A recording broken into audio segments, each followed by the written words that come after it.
Yan, welcome sa inyo mga ka-printing. So dito sa aking store tab,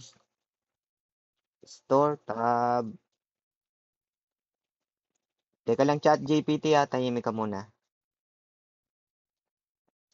Etong Rush ID collection, based in my experience, no, matagal akong naging Comtech at desktop publishing artist sa Nitopia Internet Cafe.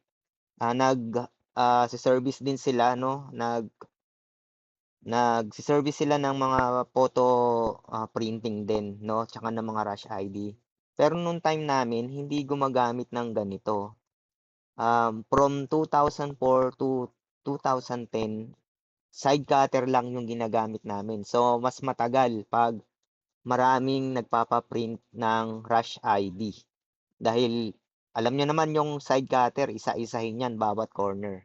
So nung nag-resign ako, nagtayo ako ng maliit na printing shop, eto yung ginagamit ko. Tapos easy photo print ang ginagamit ko. Meron na akong template do'n na mga packages, kaya madali nang mag-print.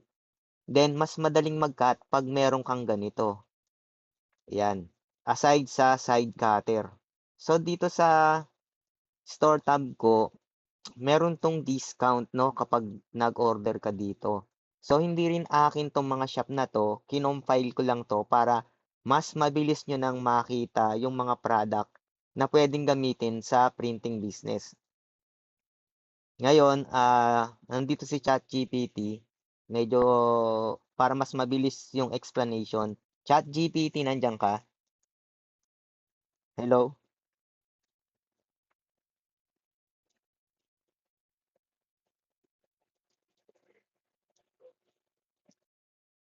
Sabihin mo lang kung anong Chat parte, tools, proseso o kung paano mag-order ang gusto mong ipaliwanag. ChatGPT, explain mo muna yung advantage ng ganitong cutter sa printing business, lalo na sa Rush ID, lalo na 'pag Ang maraming mga customer na nagpapa-print o nag-a-avail ng Rush ID. Paki-explain. Sige, malaki ang advantage ng Rush ID die cutter kapag marami kang customer. Una, mas mabilis ang production. Isang pindot lang tapos na ang cut.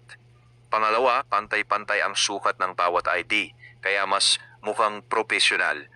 Pangatlo, mas kaunti ang pagod ng operator dahil hindi mo na isa-isang gugupitin ang apat na kanto. Pang-apat, mas mabilis mong natatapos ang rush ID orders, kaya mas marami kang kayang i-accommodate na customer sa isang araw. At panghuli, magandang investment ito para sa mga may printing shop. Basta madalas kang gumagawa ng IDs, madaling mabawi ang puhunan. Piliin mo lang yung size na kailangan mo at gumamit ng tamang template para eksaktong tumama ang putol. Mas mabilis, mas malinis ang resulta. Yan. So, yun lang mga ka-printing, no? Maiksing video lang to. Medyo tamad pa akong gumawa ng mahabang video.